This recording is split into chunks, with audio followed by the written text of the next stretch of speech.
porte Bruno, pas de souci. Bonjour. Bonjour à tous. Bonjour, on va laisser le temps à tout le monde de se connecter.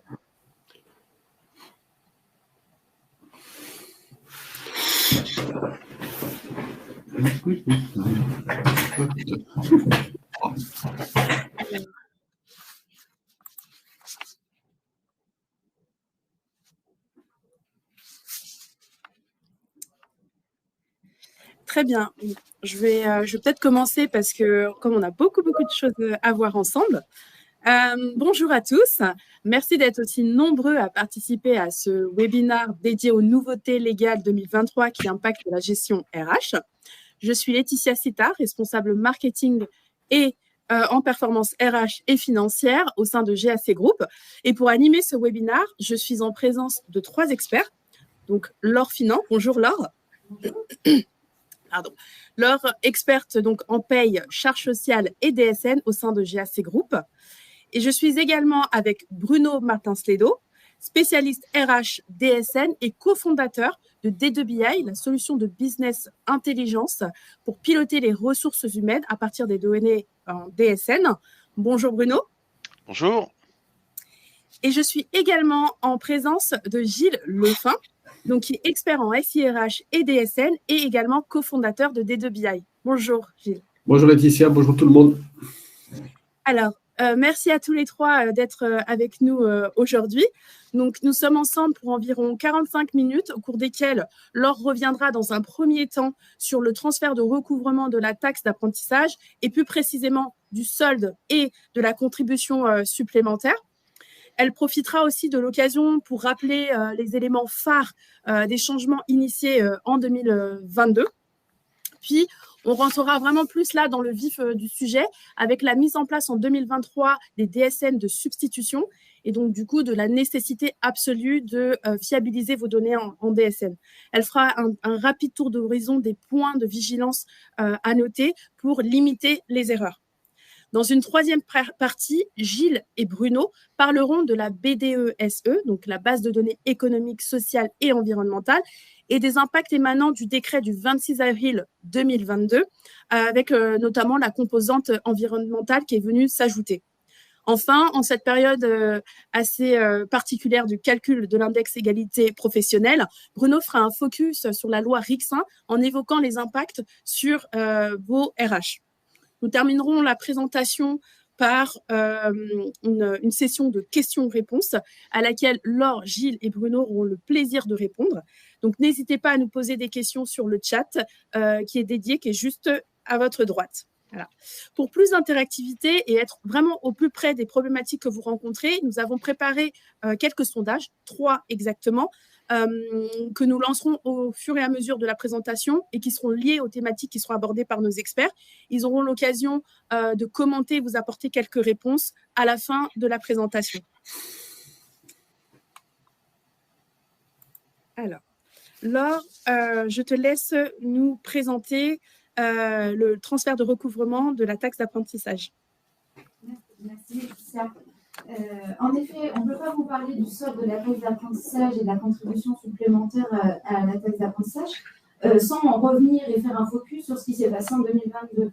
L'idée là est de pas de vous faire un cours sur les modalités déclaratives, c'est plus de vous faire un retour sur concrètement qu'est-ce qu'il y a à faire et de vous faire un petit rappel sur 2022, puisque comme vous le savez, les employeurs, la loi impose aux employeurs de concourir au développement de la formation professionnelle et de l'apprentissage via les contributions que vous connaissez depuis quelques années, que vous connaissez et que vous déclarez jusque-là annuellement.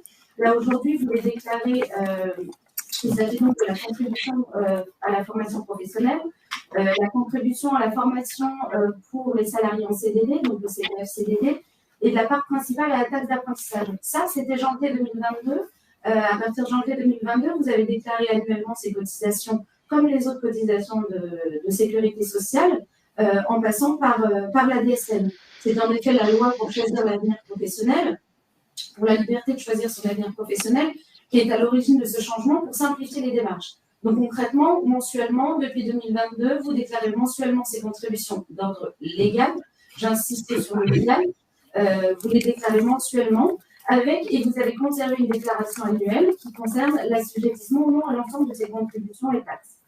Concrètement, France Compétences conserve le rôle de redistribution. Les entreprises reversent donc à l'URSSAF, qui récolte les sommes et les reverse à France Compétences, qui France Compétences les reverse aux organismes agréés.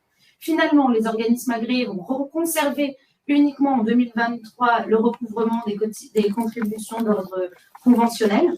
Et a priori, ce qui profile, c'est qu'en janvier 2024, l'ensemble des contributions illégales que vous connaissez, que vous déclarez depuis janvier 2022, et les contributions conventionnelles seront recouvrées par l'URSSAF.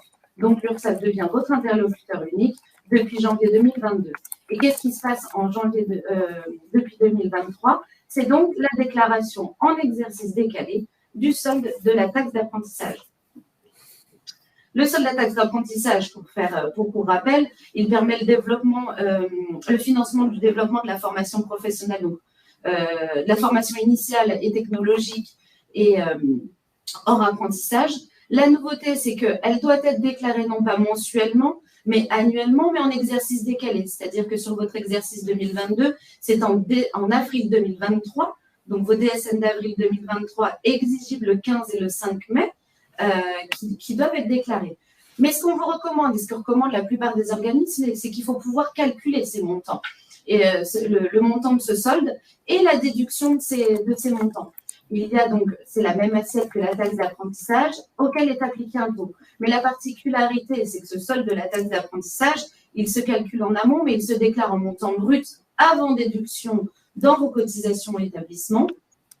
Et au niveau du CTP, il porte le taux applicable. Donc là, c'est les montants, c'est donc votre montant de la masse salariale. Ici, le solde de la taxe d'apprentissage, comme l'ensemble des cotisations et contributions de sécurité sociale, est à déclarer par chaque établissement. La déclaration des déductions à ce solde, elle, par contre, est à déclarer pour ceux qui versent des subventions au CFA, donc au centre de formation des apprentis. Ceux-là, eux, ils doivent la déclarer annuellement et également selon des modalités spécifiques, avec des codes spécifiques au niveau établissement et au niveau agrégé. C'est donc au niveau de l'URSSAF, avec le CTP, que là, c'est les montants propres des déductions qu'il faut déclarer. Et pour ceux qui sont éligibles à la déduction sur la créance des alternants, également, ils doivent la déclarer. Une fois que vous avez fait cette déclaration, que vous avez calculé, déclaré, ça ne suffit pas. Ce qu'on vous invite à faire aussi pour que les montants puissent être bien redistribués, avant, ce solde était directement distribué des entreprises vers les établissements bénéficiaires et destinataires du montant du solde de la taxe d'apprentissage. Désormais, l'URSSAF prend le relais. Il faut donc bien déclarer via la plateforme Soltea à la fin du semestre, donc après votre déclaration d'avril 2023, les établissements destinataires pour qu'au 15 juillet 2023, les affectations par la Caisse des dépôts et des consignations puissent être faites en bonne et due forme. C'est le conseil qu'on vous donne aujourd'hui, au-delà des modalités déclaratives qui doivent être qui sont assez fastidieuses, mais presque transparentes, je dirais, puisqu'il y a beaucoup qui est géré par votre prestataire de paye, mais il y a quand même des montants à calculer en amont et des montants à saisir dans votre logiciel de paye. Ensuite, nous pouvons y venir à la contribution supplémentaire de la taxe d'apprentissage. Cette contribution supplémentaire à la taxe d'apprentissage, elle participe en fait au financement, au développement de l'alternance et notamment des contrats favorisant l'insertion professionnelle. Il s'agit donc des contrats pro, des contrats d'alternance pour les entreprises de plus de 250 salariés. Donc, 3 conditions, tout le monde n'y est pas éligible. Il faut avoir un effectif d'au moins 250 salariés, être redevable de la taxe d'apprentissage et avoir un effectif moyen de contrat favorisant l'insertion professionnelle inférieur à 5% de votre EMA, donc de votre effectif annuel moyen. Tout ça, une fois que je vous ai dit tout ça, ce qu'il faut savoir, c'est que, pareil, comme le solde, il faut pouvoir appréhender son montant avant de procéder à sa déclaration. Attention, sa déclaration ne se fait pas par chaque établissement. Pour celles qui sont éligibles, c'est en exercice décalé sur les DSN de mars 2023, donc bientôt, exigible en avril, au 5 et 15 avril. Donc, il faut bien préparer en amont son montant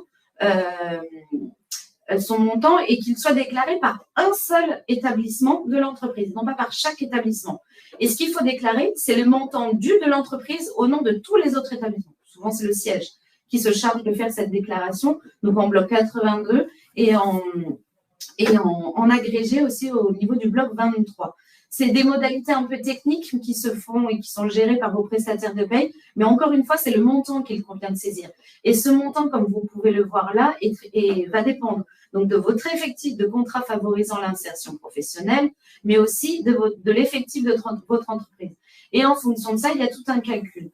C'est à la réception finalement, très concrètement, c'est à la réception de vos DSN de décembre 2022, donc de l'année N, que les URSSAF et la MSA vont exploiter les données déclarées, notamment les blocs 40, 41 ou même 53, pour mettre en corrélation, calculer et vous notifier les CRM effectifs que vous avez, que vous allez recevoir incessamment sous peu par l'URSSAF. C'est ce qu'on appelle les CRM effectifs.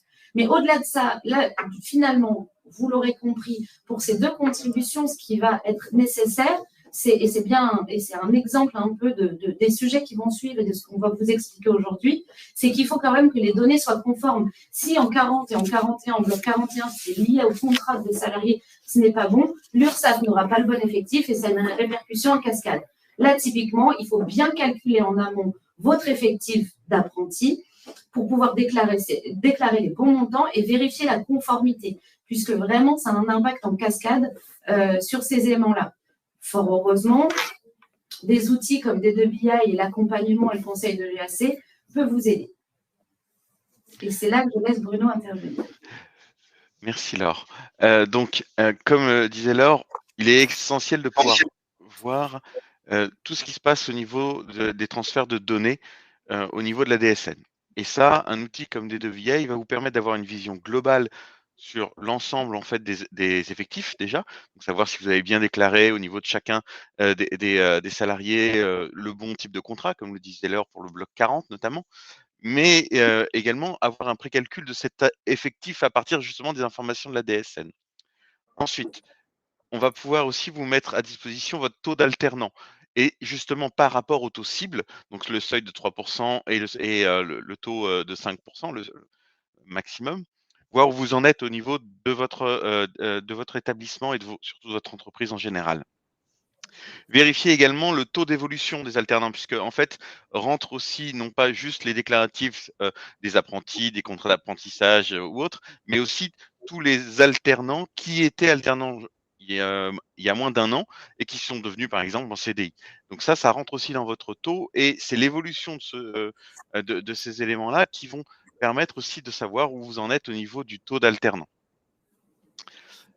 Vous aurez également une vision pour analyser un peu les indicateurs par tranche d'âge, par entreprise, mais également par type de contrat, comme je disais, apprenti, contrat de professionnalisation, le CIFRE notamment.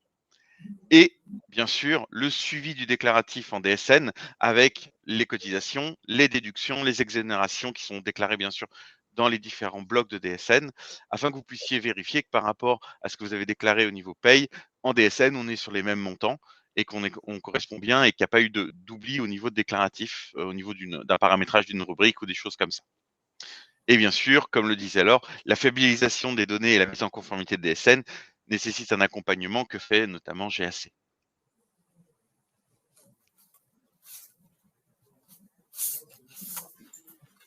Merci Bruno. Du coup, pour regrouper tout ce que dit Bruno, finalement, et il faut bien entendre que dans la chronologie, et pour une situation bien concrète, dans la chronologie, depuis janvier 2022, vous déclarez les contributions d'ordre légal qui participent à la formation professionnelle et à l'apprentissage mensuellement. Ça n'a pas changé. En décembre, et pour les retardataires, en janvier N+1, vous déclarez votre assujettissement. Et en plus des déclarations mensuelles, il ne faut pas oublier cette année qu'il y a la déclaration pour ceux qui sont éligibles de la contribution supplémentaire à la taxe d'apprentissage et du solde de la taxe d'apprentissage au niveau sur les DSN d'avril 2023. Sans parler également, comme je vous ai parlé tout à l'heure, à la fin du semestre, des répartitions qui en découlent. Avant de démarrer cette deuxième partie, nous avons posté un sondage pour connaître la part d'entre vous qui a déjà été confrontée finalement à des problèmes de déclaration avec les organismes. Je vous invite vraiment à y participer pour avoir des données intéressantes que nos experts pourront commenter à la fin de la présentation. Oui, en effet. Alors là, on vous a parlé du solde de la taxe d'apprentissage parce que c'est des sujets d'actualité, la CSA aussi. Mais c'est aussi pour envoyer aussi sur une notion et vous illustrer finalement, et vous allez comprendre avec la fiabilisation des données de la DSN, c'est des données et c'est des informations qu'il faut vérifier et à différents niveaux pour pouvoir être conforme par rapport à vos obligations déclaratives, certes, et aux besoins des différents organismes, certes, mais aussi parce qu'il y a cette visibilité de fiabilisation, mais aussi pour votre travail de reporting derrière et vos obligations légales, comme l'index égalité femmes-hommes, ou encore toutes les obligations liées à la BDESE que vous verrez avec Gilles tout à l'heure. Donc, il y a là, l'idée est donc de bien vous sensibiliser sur la situation en l'état.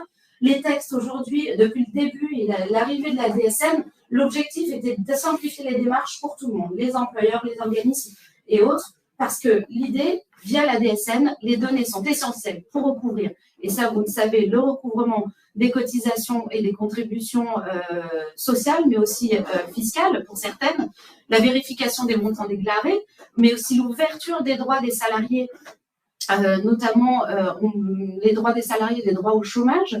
Il y a aussi tout ce qui concerne le versement aux revenus de remplacement et à l'avenir, et ce qui arrive de manière imminente, le revenu net social brut pour les revenus nets social, pardon, pour les prestations sociales, le RSA ou la prime d'activité. Donc finalement, ce qu'on se rend compte, c'est qu'il y a un enjeu désormais qui est presque politique via la DSN, ça devient un outil politique. Les employeurs sont au centre de la conformité de leurs données et la transmission des données ne suffit plus. On rentre dans une démarche de qualité qui doit se faire ressentir, qui doit être contrôlée à chaque niveau. Vous me direz à quel niveau? Principalement, je clique trop vite, pardon. Vous me direz à quel niveau? À différents niveaux, en fait. Depuis 2017, l'employeur, il est mis au centre de ces différents niveaux de contrôle. Le premier, c'est dès la conception de la DSN avec le cahier technique qui a des notions très normées, qui est piloté et géré par le maître d'ouvrage du JPMDS avec des fiches consignes pour éviter un premier filtre de contrôle, mais aussi au niveau de l'implémentation des données et des modalités déclaratives dans vos logiciels de paye. C'est là qu'il faut être en étroite collaboration avec vos éditeurs de logiciels, de préférence des signataires de la charte DSN, comme ça vous avez déjà une approche de conformité. Et puis aussi, à l'émission de chaque DSN, il y a des contrôles qui sont faits par le système DSN avec des contrôles plutôt d'ordre technique ou des incohérences d'ordre technique. Et puis, au moment de l'exploitation des DSN, après dépôt, vous avez aussi des contrôles qui sont faits par les différents organismes avec l'émergence de comptes rendus métiers qu'on va voir après et qui ont toute leur importance pour permettre cette chaîne de contrôle et de conformité de vos déclarations. Et c'est à chaque étape que l'employeur est impliqué. Quel type de retour vous pourriez avoir et que vous connaissez, que vous avez peut-être déjà vu ou pas, on le verra bien dans le sondage tout à l'heure, mais en tout cas, l'outil indispensable, c'est votre tableau de bord net entreprise, dans lequel vous pouvez voir remonter des certificats de conformité qui, eux, vont vous donner un premier palier de conformité. Est-ce que vous rentrez dans votre obligation du 5 ou du 15? Est-ce que vous avez des informations sur la validité de ce que vous avez, du contenu, mais technique, je dirais, de vos déclarations. Après quoi, vous pouvez avoir aussi des bilans d'anomalies. C'est pas et ou, ça peut être, c'est pas ou, c'est et ou. En fait, finalement, vous pouvez avoir les deux. Et c'est des bilans d'anomalies qui sont là, c'est des modalités déclaratives qui ne sont pas respectées. Très souvent, c'est lié au tag de déclaration de vos prestataires. Et c'est là où on vous invite à vous rapprocher de vos prestataires. Souvent, quand vous avez des bilans d'anomalies, c'est un moins qui est mal placé dans la formule de calcul. Autre, ça peut être rien de grave. Très souvent, c'est rien de grave.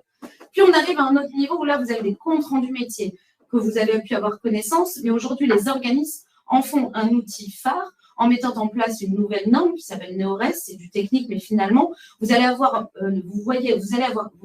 vous vous allez et où vous voyez naître de nouveaux contrôles beaucoup plus qualifiés. Et notamment là, sur les deux premiers que vous pouvez voir, c'est les CRM 119 et 120 côté URSSAF. Le CRM 119, il est H+4 de votre dépôt et il vient vous donner des informations, des remontées d'anomalies métiers, des incohérences qui peuvent être reportées dans le CRM 120 qui, lui, est à J+5 après dépôt. Et quoi qu'il advienne, c'est que le CRM 119, c'est sur vos données du mois que vous avez déclaré, alors que le CRM 120 est beaucoup plus qualifié puisqu'il va prendre l'ensemble, il va faire un contrôle de cohérence sur l'ensemble des données des mois déclarés précédemment. Ces comptes rendus métiers, comment vous pouvez y avoir accès? Je pense, pour la plupart, c'est via Net Entreprise et pour certains, via leur logiciel de paye, puisque certains ont mis en place, certains éditeurs l'ont intégré dans leur logiciel de paye pour pouvoir analyser du coup ces comptes rendus métiers, ces premiers filtres de cohérence, ces contrôles de cohérence faits par l'URSSAF, la GIRCARCO, Pôle emploi et tous les organismes qui transitent désormais par la DSN. Mais il y a des CRM beaucoup plus qualifiés, mais qui se font sur des plateformes côté URSSAF et côté GIRCARCO, sur des plateformes sur adhésion, avec des modalités spécifiques. DSN Fiable existe depuis longtemps côté GIRCARCO, alors que Suivi DSN est déployé au national depuis septembre 2022, après une phase d'expérimentation en Aquitaine. Quoi qu'il en soit, c'est sur adhésion. Et là, vous aurez un accompagnement des différents organismes, mais surtout des CRM beaucoup plus qualifiés, avec une analyse plus fine des anomalies que vous retrouvez sur Net Entreprise. La grande nouveauté sur ces différents canaux de communication, sur les retours des déclarants et de ce que vous déclarez, c'est qu'en 2022-2023, naissent des remontées des CRM sur les données individuelles. On en parlait tout à l'heure, le bloc contrat est essentiel sur la quantité de travail, l'activité avec le bloc 53 pour calculer et pour que les organismes puissent remplir l'ensemble de leurs missions. Et je vous parlais tout à l'heure pour vous illustrer des effectifs. Typiquement, l'URSSAF va se baser sur ce que vous déclarez. Donc, s'il y a des incohérences en amont, plus tôt elles sont maîtrisées, plus tôt la chaîne qui suit est maîtrisée par ailleurs. C'est pourquoi, dans l'idée, il est question de vous inviter, non pas pour votre conformité, que pour votre conformité, mais aussi pour vos obligations qui suivent. Mais aussi, et c'est là où on vous avertit aujourd'hui, et c'est le message d'aujourd'hui, c'est que nous arrivons sur différentes choses, c'est-à-dire que depuis le début de la DSN, les textes autorisent les organismes à appliquer des pénalités. En théorie, et les textes l'ouvrent et ils l'ont toujours ouvert, et en pratique de ce qu'on sait de nous du terrain, des deux côtés, c'est souvent des courriers et c'est très peu mis en place, mais en tout cas, ils ont tous les outils pour le mettre en place, surtout qu'avec la digitalisation des déclarations et avec la portée que prennent les DSN aujourd'hui, vous l'avez bien compris, les organismes ont les moyens d'automatiser finalement ces pénalités et pas qu'uniquement dans le cadre des contrôles.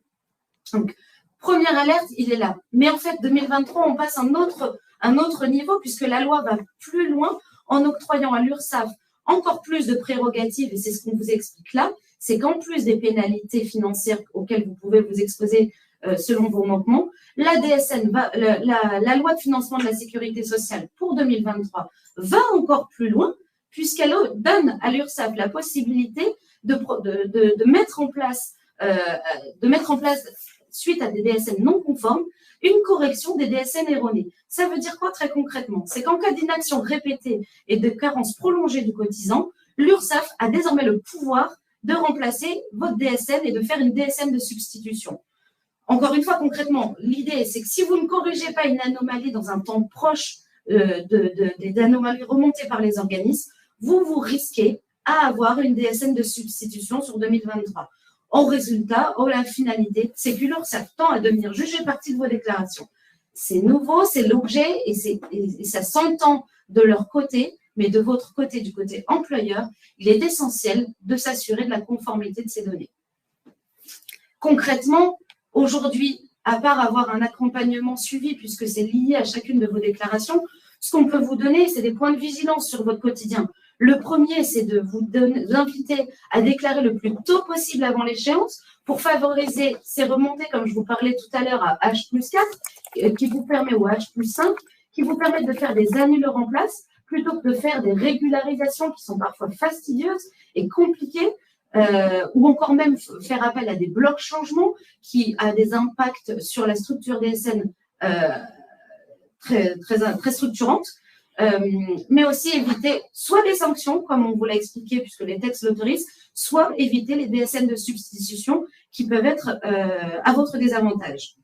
Ensuite, sur votre messagerie URSSAF, un autre petit conseil dans votre quotidien, c'est que votre messagerie URSSAF, vous aviez des remontées avant sur votre taux ATMP, votre taux versement transport, sur les différences de montant entre l'agrégé et l'individuel. Aujourd'hui, pour vous inviter à fiabiliser et à faire place à Suivi DSN, vous ne les avez plus dans votre messagerie URSSAF. Vous les avez uniquement sur la plateforme Suivi DSN de l'URSSAF depuis octobre 2022. Tout ça pour vous dire que ce n'est pas parce que vous n'avez plus de messages d'anomalies qui remontent sur messagerie URSSAF que vous n'en avez pas. L'idée est donc de vous inviter autant que possible à être accompagné par les organismes ou pas, d'une manière ou d'une autre, pour pouvoir avoir accès à toutes ces informations. Ensuite, un autre outil et d'autres outils qu'on n'utilise pas toujours et qui sont assez techniques, c'est DSN Val et DSN Control pour mettre en corrélation avec les comptes rendus métiers, puisque les deux premiers outils sont en amont de votre DSN et les autres sont après. En les confrontant, vous avez une certaine complémentarité. En tout cas, il y a différents outils et différentes manières d'assurer une conformité de votre DSN qui est aujourd'hui un enjeu évident et stratégique de chacune des entreprises, ne serait-ce que pour être en conformité avec les organismes, mais aussi pour répondre à vos obligations légales. Et c'est là où Gilles va vous l'expliquer et vous l'illustrer.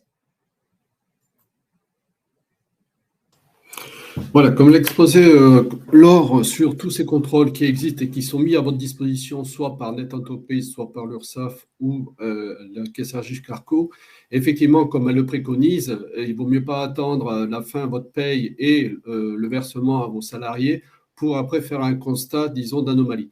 C'est pourquoi, au travers de la plateforme qu'on met à disposition et en travaillant avec GAC, vous avez la possibilité, selon les anomalies qui seront remontées par Suivi DSN de l'URSSAF ou DSN fiable par la GCARCO, vous pouvez vérifier, par exemple, on préconise de lancer un premier lot de paye vers le 10 du mois. Comme ça permet de vérifier effectivement au travers des applis que là, vous avez à disposition, puisque votre dépôt de DSN intervient le jour même et le lendemain, déjà, vous avez l'intégration et le résultat. Et au travers de toutes ces applications qu'on vous présente, voyez, vous pouvez à ce moment-là analyser plus finement vos corrections et les valider effectivement par rapport aux attentes donc, de l'URSSAF ou de la GCACO et puis demain de la Mutuelle et Prévoyance et ainsi de suite. Donc, vous voyez, vous êtes quand même, disons, à même de pouvoir anticiper et comme le dit Laure, ne pas attendre la fin du mois et de faire des régularisations. Il s'avère que les régularisations sont complexes,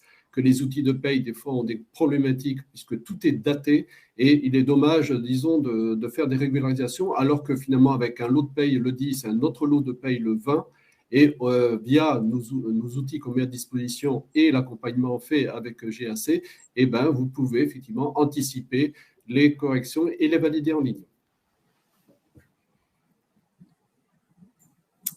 Merci Gilles. Je vous propose de passer à la troisième partie qui concerne un peu plus du coup la BDE SE.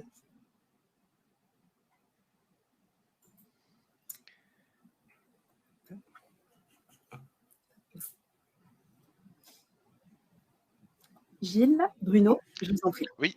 Voilà, c'est bon. Bruno, vas-y, pardon. Non, pas de souci. Bonjour. Rebonjour. Donc, on va parler un petit peu du décret du 26 avril 2022 qui a amené des évolutions au niveau de la base de données économique, sociale et environnementale, la BDESE. Des impacts sur les articles en fait R2312-8 et R2312-9. Ce sont en fait les BDESE pour les moins de 300 et à partir de 300 salariés. Il y a eu un ajout d'un item qui est environnement, qui va traiter en fait de toute la partie environnementale avec quelques indicateurs sur ce sujet, on va le voir un peu plus détaillé après. L'ajout également avec la loi Rixin d'un indicateur dans l'index égalité femmes-hommes sur les cadres dirigeants, on va en reparler justement un petit peu après. Et bien sûr, il y a eu des modifications dans les items existants suite aux impacts dans les articles R2312, 8 et 9, soit sur un changement de libellé au niveau des indicateurs ou même des parties de la BDESE, mais aussi des changements au niveau des formules de calcul de certains indicateurs. Je vais laisser la main à Gilles pour qu'il détaille justement un petit peu tout ça. Voilà. Bon, merci Bruno. Bon, donc comme vous avez compris, attendez, pardon, il y a un petit souci. Voilà. Donc vous avez compris, effectivement, ce décret a profondément, disons, déterminé et précisé tout ce qui est les indicateurs qui étaient attendus dans le fameux item 10, donc rajouté aux 2 BDESE, et qui concerne l'environnement. Alors, dans le cadre des entreprises de plus de 300, vous allez retrouver finalement 2 catégories. Pour les entreprises soumises à la déclaration et celles non soumises à la déclaration, qui est la R225-105, qui définit finalement la déclaration des performances extra-financières dont les informations environnementales, pour lequel on va retrouver les 3 thématiques ci-dessous, à savoir la politique générale en matière environnementale, l'économie circulaire et le changement climatique. Sur la politique générale en matière d'environnementale, pour les entreprises soumises à cette déclaration, on va vous demander de remonter les informations environnementales présentées alors au deuxième, du A, du grand 2 de cet article 225-105. Et pour les entreprises donc non soumises, on va vous demander plutôt l'organisation de l'entreprise pour prendre en compte cette gestion environnementale, qui là va se retrouver sous cet item dans les entreprises inférieures à 300. Pour l'économie circulaire, vous allez retrouver pour toujours les entreprises soumises, on va vous demander donc tous les indicateurs de prévention et gestion des déchets selon un article R541-8 et le bordereau associé 541-45. Pour les entreprises non soumises, on va vous demander à ce moment-là de définir les utilisations durables de toutes les ressources énergétiques, que ce soit l'eau, l'électricité ou autre. Et pour ces 2 parties-là, vous allez le retrouver forcément aussi dans les entreprises inférieures à 300.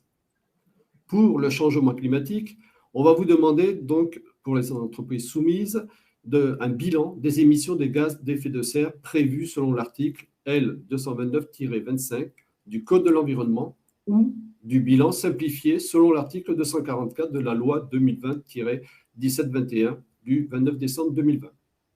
Pour les entreprises non soumises, on va vous demander plutôt les indicateurs pour identifier des postes d'émissions directes de gaz à effet de serre et le bilan associé, ce qui sera aussi demandé dans les entreprises inférieures à 300. Et là, je n'ai pas tout à fait compris, mais on va retrouver aussi, vous nous redemandez le bilan des émissions, donc à l'identique des entreprises soumises. Et là aussi, pareil, on va vous le demander aussi pour les entreprises inférieures à 300. Donc, pour le détail de tous ces indicateurs et tout, bien sûr, je vous renvoie aux articles cités par Bruno, le 2312-8 et -9. Donc, passons maintenant, comme évoqué, il y a eu quelques ajustements, modifications. Désolé, il y a un temps voilà, désolé pour les passages de slides. Il existe effectivement pour chaque BDES, que ce soit inférieur de 300 ou à partir de 300, quelques évolutions des indicateurs à l'intérieur. Donc, pour l'investissement social, il y a eu la suppression de l'indicateur. Donc, c'est lequel? C'est les informations relatives aux modalités d'accès à la formation professionnelle et des salariés, transmises par l'employeur. On a aussi un remplacement de l'article cité ici, le L6361-4, par d'autres articles que je vous laisse le soin de lire.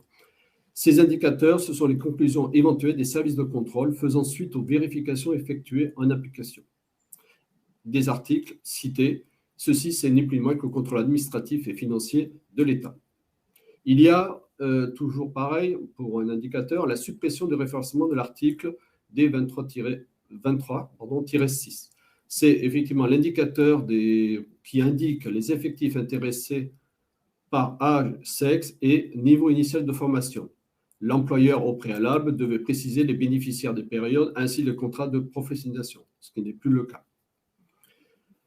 Ensuite, le remplacement de l'article 46.12 par le 23.12-9, alors excusez-moi, on va citer les articles. Bon, c'est ni plus ni moins que là une petite coquille qu'il y avait dans cet article préalable, puisqu'on parlait encore de CHSCT, et aujourd'hui, il n'a plus lieu d'être, puisqu'il est remplacé par le comité social et économique. Dans le cadre de l'index égalité, donc dans la deuxième partie d'item, égalité professionnelle entre les femmes et les hommes au sein de l'entreprise, il y a juste un indicateur qui a été revu, c'est le texte finalement où on vous demande une répartition des accidents par élément matériel avec la petite note 28. La note 28 n'est ni plus ni moins que le code de classification des éléments matériels des accidents, et ceci selon l'arrêté du 10 octobre 1974.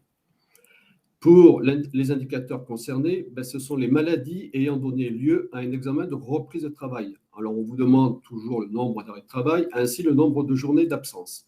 Et maintenant, avec cet article-là, l'employeur doit saisir le service donc, de prévention et de santé au travail pour valider, et ceci sous 8 jours, la reprise du salarié. Voilà pour les moins de 300. Et maintenant, nous allons passer à ceux qui sont concernés pour voilà, les entreprises donc, de 300 salariés. Et voilà, on a toujours un petit souci, excusez-moi, de temps de réponse. Voilà. Donc maintenant, pour les entreprises de 300 salariés, enfin à partir de 300 et au-delà, on a des modifications là sur plusieurs items. Dans le cas de l'investissement social, nous avons une demande de précision du type de salarié. Alors, ce sont les salariés externes. Là, il est précisé, selon la note 23, on va vous demander le référencement des prestataires dits externes. On a aussi une modification de la période déclarative des travailleurs handicapés, où avant, on vous demandait de le donner à partir de mars. Là, maintenant, non, on va vous demander le nombre de travailleurs handicapés employés sur l'année considérée, et non plus mars. Pour l'item formation professionnelle, comme évoqué très largement par Laure, et bien là, je vais faire juste un petit rappel, donc, qui est nouvelle note, la note 44, et je vais vous la lire. On vous demande de remonter les informations conformément aux données relatives aux contributions de formation professionnelle de la déclaration sociale nominative. Donc là, on commence à voir que les éléments issus de la DSN vont venir à alimenter la B2SE.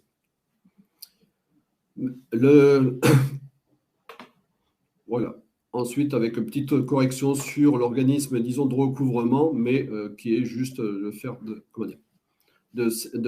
remonter des informations via l'organisme. Maintenant, toujours pareil, au niveau de l'investissement social, mais l'organisation et contenu du travail, des conditions physiques de travail. Je crois qu'aujourd'hui, on entend beaucoup parler donc, de la refonte des conditions de départ à la retraite, mais aussi, surtout, pas mal de notes qui remontent au niveau de la pénibilité. Donc là, ils ont revu effectivement la partie descriptive de tout ce qui est Désolé, j'ai un petit souci derrière. Oui, alors, effectivement, j'ai passé l'accident de travail, je reviendrai.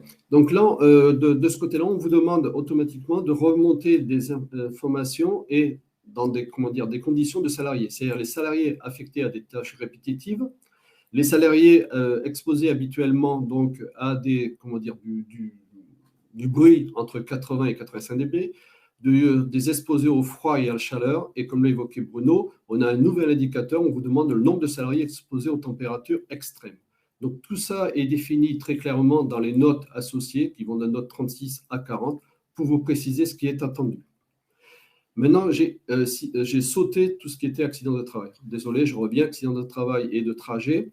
Alors là, effectivement, il y a un indicateur qui a été supprimé, c'est le nombre d'heures ou de jours travaillés théoriques, qui n'apportait rien en soi. Et là, par contre, on vous a demandé de redécliner la décomposition de ces taux de fréquence des accidents et du taux de gravité. C'est-à-dire qu'on va vous demander un indicateur qui est la valeur du numérateur et un autre indicateur qui est la valeur du dénominateur, certainement pour vérifier que le calcul est correct. Voilà au niveau donc, de ce qui était prévu. Après, au niveau médecine du travail, il y a effectivement une modification de l'attente en termes d'indicateurs. On vous demande le nombre de visites d'information et de prévention et nombre d'examens médicaux. Voilà. Pour la partie égalité femmes-hommes, donc je ne reviendrai pas puisque c'est exactement la même modification, évolution de par l'article 4624-31 que nous avons vu au préalable dans l'entreprise inférieure à 300. Maintenant, en termes de rémunération, alors là, ce n'est pas une nouveauté, mais de la même manière, on préfère faire un focus puisqu'on vous renvoie à cette note 17. Alors, je ne sais pas si vous avez l'occasion de la lire, mais cette note 17 dit « On entend par rémunération la somme des salaires effectivement perçus pendant l'année par le salarié, et ceci au sens de la DSN. » Donc, à nouveau, on s'aperçoit que d'autres indicateurs afférents ici à la rémunération devraient être issus de la DSN. D'où la nécessité, comme le disait Laure, de la qualifier et de valider les données. Voilà. Maintenant, les derniers items qui ont été modifiés. Alors, l'item 5, la représentation du personnel et activités sociales et culturelles. Là aussi, c'est le législateur a corrigé une petite coquille puisqu'il était encore indiqué un comité d'établissement. Or, là, on va vous demander plutôt un comité social économique, ce qui est justifié. Dans le cadre du flux financier à destination d'entreprises pour le thème des aides publiques, là, effectivement, on vous demande une précision sur, pour chacune de ces aides, l'employeur indique la nature de l'aide, son objet, son montant et les conditions de versement et d'emploi fixées, ce qui n'était pas le cas au préalable. Et pour terminer, pour les entreprises appartenant à un groupe, les transferts commerciaux et financiers entre les entités de groupe, ils ont supprimé le fait de remonter les informations issues de la société mère et des filières, qui allège un petit peu le travail donc, de cette partie des items. Donc, comme vous le voyez, il y a certaines informations qui sont issues de la DSN. Donc, comme le disait Laure, il faut vraiment que cette DSN, les informations véhiculées, soit valide, qualifiée. Et derrière, je laisse parler Bruno pour vous parler de l'index. Merci Gilles. Donc sur l'index égalité femmes-hommes, comme je disais, la loi Rexin qui est arrivée donc en fin d'année 2021, on l'a eu, je crois que c'était le 24 décembre, donc un joli cadeau de Noël. On peut passer le slide, parce que ça ne marche pas, s'il vous plaît. Merci. Voilà. Sur la loi, un peu trop vite, je pense. Encore un coup en avant, en arrière, c'est pas grave. Voilà. Donc elle concerne uniquement les entreprises de plus de 1000 salariés. Qu'est-ce qu'on entend par cette loi Rexin? En fait, il souhaite que vous puissiez communiquer le nombre en fait de cadres dirigeants et membres des instances dirigeantes dans l'entreprise, femmes et hommes, en nombre et en part, donc en pourcentage. Donc cette information, en fait, elle existe déjà dans la BDESE pour les plus de 300, puisqu'on l'a par CSP, les cadres dirigeants qui sont déjà en DSN. Mais il manque en effet les membres des instances dirigeantes.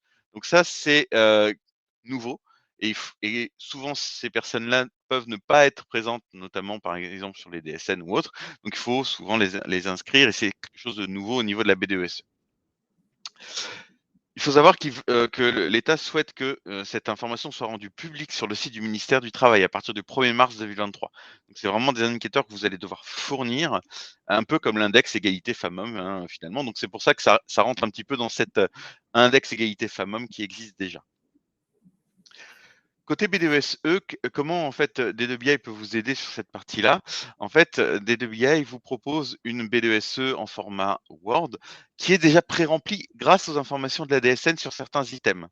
Donc là, vous avez un exemple hein, très succinct, mais qui vous permet de voir en fait que la BDESE est construite d'une manière très formelle, avec pour chaque grande partie l'article du Code du travail auquel il fait référence et quand les informations en DSN le permettent, pré-remplissent en fait et pré-calculent les indicateurs qui sont entendus. Ici, par exemple, l'effectif total au 31-12 ou l'effectif permanent, justement, en fonction des notes. Donc, c'est un pré-calcul avec donc un formalisme Word qui permet ensuite à l'entreprise de compléter les informations qualitatives qui manquent ou des informations financières. Voilà pour cette partie BDESE. Merci beaucoup, Bruno. Merci d'ailleurs à tous les trois pour cette présentation qui, je le vois dans le chat, paraît assez claire et complète pour notre auditoire. Maintenant, je vous propose de commenter un petit peu les réponses et les résultats que nous avons obtenus des sondages. Donc, je vais revenir sur la première question qui avait été posée à notre auditoire. Avez-vous déjà été confronté à des problèmes de déclaration avec les organismes URSSAF, Agir Carco, par exemple? Donc, 70% des personnes ont répondu oui, contre 30% pour non. Est-ce que c'est pour vous une tendance que vous avez observée auprès de vos clients? Dites-nous-en un peu plus. Je prends la parole. Vas-y Laure, on te laisse la main.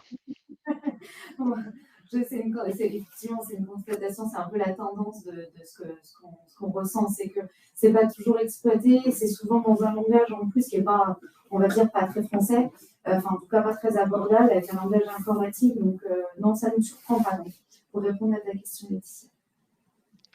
Alors, concernant les problèmes aussi de déclaration avec les organismes, on a en effet eu plusieurs cas de problématiques en fait où l'organisme revenait, tiens, il manque, je dis n'importe quoi, 10 000 euros sur une cotisation établissement. Et en fait, ce qui est important à comprendre, c'est que les organismes eux aussi en fait utilisent la DSN et peuvent aussi avoir des problèmes au niveau de la lecture. C'est déjà arrivé.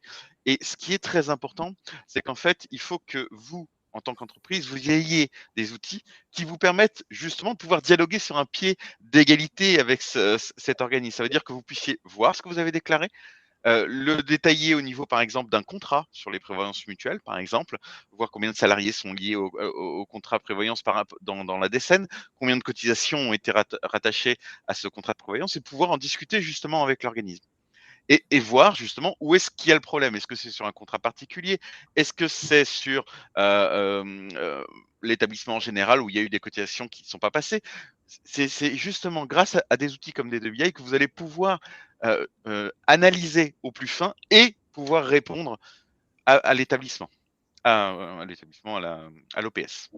Je te rejoins, Bruno, c'est-à-dire qu'effectivement, l'outil permet effectivement de prendre des décisions et les bonnes, de savoir corriger ou pas corriger.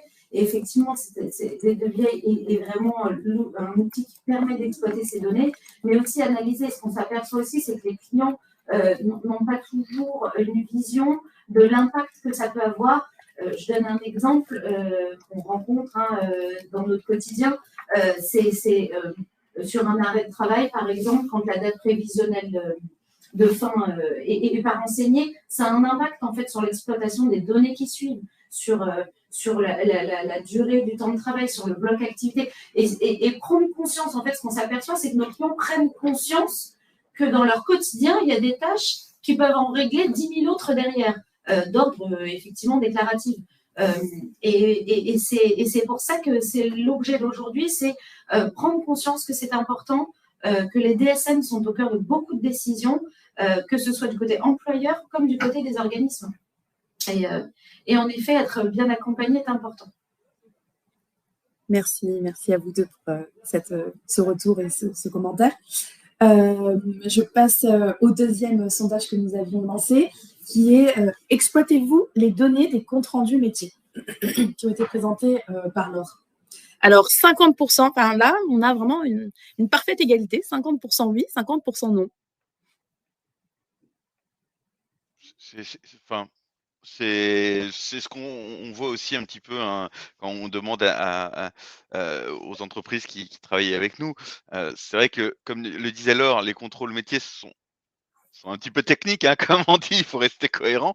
Ça reste des fichiers un petit peu informatiques.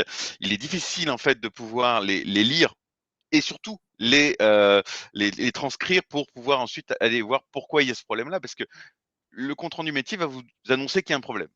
Il va vous annoncer un problème sur telle matricule, patati patata. Mais il ne va pas vous dire comment le corriger. C'est à vous d'analyser la problématique dans votre DSN, de remonter au système de paye et de vérifier s'il y a, par exemple, un problème de paramétrage, ou c'est peut-être un problème de process, où il n'y a pas eu justement la bonne case qui a été cochée dans le système de paye pour faire redescendre cette information. Donc, le compte rendu métier, ça reste un très très bon outil pour dire qu'il y a des problèmes. C'est un peu comme nos contrôles que nous faisons et que nous proposons dans des DBI. Maintenant, tout le travail, c'est d'analyser le résultat de ces contrôles pour trouver qu'est-ce qui ne va pas et le corriger pour le futur. Et ensuite, il peut, comme le disait Laure très bien aussi, s'il y a besoin de le corriger dans le passé, faire des régularisations, soit via les blocs en fonction des cotisations, des rémunérations, ou les blocs 41, par exemple, pour le contrat.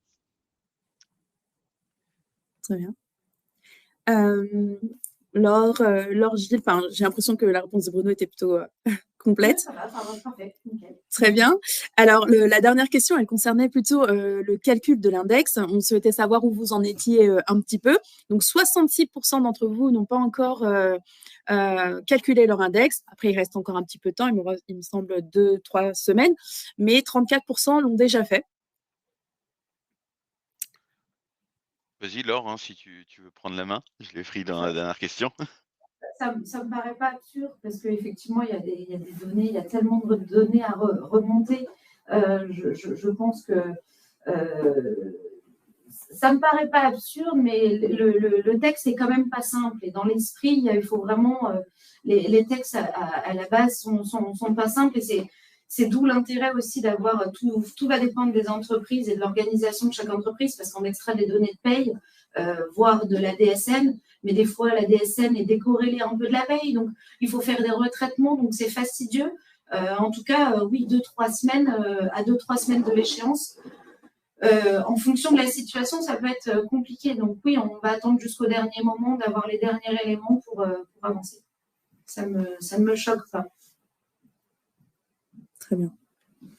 Alors, merci déjà pour ces commentaires des sondages. Merci à vous d'avoir participé au sondage. Je vous propose de passer maintenant aux questions qui ont été posées pendant la présentation. Alors, la première question a été posée par Cyril. Mais par contre, je ne sais pas si on va pouvoir retrouver parce qu'il a écrit « Bonjour » et dans le cas d'un établissement en Alsace-Moselle. Alors, je pense que c'était pour les taxes, d'apprentissage. Oui, tout à fait. Alors effectivement, on l'a pas abordé, mais en fait, la taxe d'apprentissage côté Alsace-Moselle, son taux est plein à 0,44 sans partie solde. C'est-à-dire qu'en 2022, pour l'Alsace-Moselle, vous avez déclaré mensuellement l'ensemble de votre cotisation, donc vous êtes de contribution, donc vous êtes de la taxe GRM. Très bien. Il n'y a pas de solde. Merci. Pour répondre à la question. Merci Laure. Évidemment, n'hésitez pas si vous avez par exemple des points que vous souhaitez approfondir et que vous estimez que la réponse n'a pas été vraiment jusqu'au bout. Vous avez la possibilité de prendre rendez-vous avec nos experts pour vraiment rentrer un peu plus dans le détail. Je passe à la deuxième question. Donc, le solde de la taxe d'apprentissage doit être déclaré par établissement et non totalement sur établissement siège comme la CSA. C'est ça. C'est le solde. C'est toujours par établissement, par principe, c'est souvent par établissement. Et la particularité est au niveau de la CSA, qui doit être fait au niveau d'un seul établissement pour le compte des autres établissements. Très bien. Merci Laure. Malvina, donc bonjour. Via quel biais reçoit-on les bilans d'anomalie? Une de nos salariés ne percevait pas ses IJSS de congé maternité à cause d'une DJT déclarée erronée, mais nous n'avons reçu aucune notification. C'est la salariée elle-même qui nous a fait remonter le problème. Alors, effectivement, ces bilans d'anomalie, comme je vous disais, c'est lié à des consignes déclaratives. Par contre, ce que vous auriez pu recevoir, c'est en cours. Hein, c'est vraiment une volonté de fiabilisation de l'ensemble des organismes. Il se trouve que la CNAM n'est pas encore armée. Et là, vous parlez de maladies. Donc, la CNAM, c'est donc la CPM, la Caisse nationale des CPM. Et la CNAM n'est pas encore suffisamment aguerrie pour faire encore ce type de compte rendu métier-là. Ça y vient, on y vient. Là, le temps partiel thérapeutique, typiquement pour gérer le temps partiel thérapeutique et tout ce qui concerne les blocs, notamment le bloc 60, là et 65 et bien d'autres en fait en DSL, ne sont pas encore exploités par la CNAM. C'est pour ça que vous n'avez rien reçu dans les faits. Et qu'il faut encore, comme à l'ancienne école, vous rapprocher de votre CLPM et essayer de comprendre. C'est vrai. Alors, il y a certains CNAM quand même qui ont pris d'avance là-dessus. On a eu le cas avec certains clients. Il y a certains CNAM qui le font, mais d'autres ne le font pas encore, malheureusement, en effet. Très bien. Alors, j'ai une dernière question. Pouvez-vous, s'il vous plaît, préciser entreprise soumise / non soumise? Ah, Bruno. Gilles?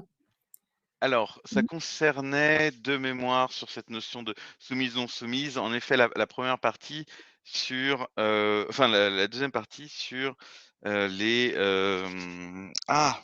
Ça y est, j'ai un trou de mémoire alors qu'il est bien noté. Je suis désolé. Soumise et non soumise sur l'environnement. Voilà, c'était sur la notion environnementale. Alors, je sais que Gilles a un petit problème de micro. Donc ça va être un peu compliqué puisque c'est sur sa partie. Alors, Gilles, peut-être répondre sur le chat public à la rigueur, si tu peux peut-être répondre. Oui, parce qu'on n'entend plus bizarrement Gilles, mais il pourra y répondre, oui, effectivement, directement par écrit sur le chat. Voilà, sinon, n'hésitez pas à prendre contact avec nous pour plus d'informations sur cette partie-là. On prendra un peu de temps, ce sera avec grand plaisir. Oui. En attendant peut-être qu'il rédige sa réponse, on a eu une autre question, pardon. Nous avons eu, pardon, j'espère que vous m'entendez, j'ai un petit peu mal à la gorge. Nous avons eu une solde qui a fermé le 15/12/2022. Devons-nous payer le solde de la taxe d'apprentissage et la formation professionnelle? Oui, non, vous avez cessé votre activité, si je comprends bien, courant 2022. Et est-ce que vous êtes redevable du solde? Sur le principe, oui, puisque c'est sur ce que vous avez déclaré en 2022. C'est sur l'assiette de cotisation, c'est vraiment 2022. Par contre, si vous êtes éligible à la CSA, vous n'y êtes pas soumis. D'accord, très bien. Avez-vous d'autres questions? Ah oui, on en a une autre. Je voulais savoir ce que nous devons faire sur la DSN de janvier concernant la taxe d'apprentissage. Déclarer son assujettissement ou non, c'est ça qui est important. Sur la DSN de janvier, en fait, finalement, c'est sur la DSN de l'année, la dernière DSN d'une année N, vous allez déclarer en décembre votre assujettissement ou non via le bloc 44. Normalement, c'est transparent auprès de vos éditeurs de logiciels, mais il se peut que très souvent, c'est souvent lié à une coche. Il faut cocher manuellement votre assujettissement ou non. Et même si vous n'êtes pas assujetti, il faut déclarer le motif pourquoi vous n'êtes pas assujetti à la Et si vous ne le faites pas en décembre, vous pouvez le faire au plus tard, le 31 décembre, sur la DSN du mois de janvier. Très bien. Merci Laure. Du coup, je pense qu'on a récupéré Gilles. Gilles, est-ce que tu veux apporter une précision?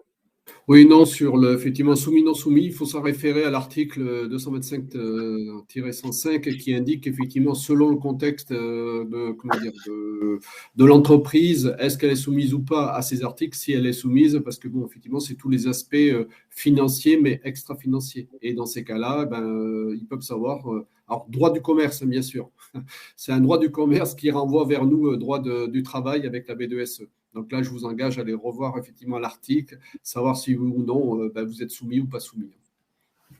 Voilà, désolé. Pas de souci, Gilles. Je regarde encore sur le chat si on a reçu une dernière question. Visiblement non. Après, j'imagine que vous avez peut-être aussi faim. Déjà, je vous remercie d'avoir participé à ce webinaire et d'avoir été attentif. J'espère que vous avez passé un bon moment en notre compagnie. Nous avons essayé vraiment de faire quelque chose d'assez complet. N'hésitez pas, vous aurez à disposition la présentation. Vous pouvez la télécharger. Et puis, nos experts sont aussi là pour répondre à vos questions si besoin. Donc, vous pouvez prendre rendez-vous dès maintenant via le QR code avec eux si vous voulez des précisions et aller un petit peu plus loin. Merci à tous, merci à nos participants et à nos experts. Et puis, à bientôt pour un prochain webinaire. Merci à tout le monde. Au revoir. Au revoir.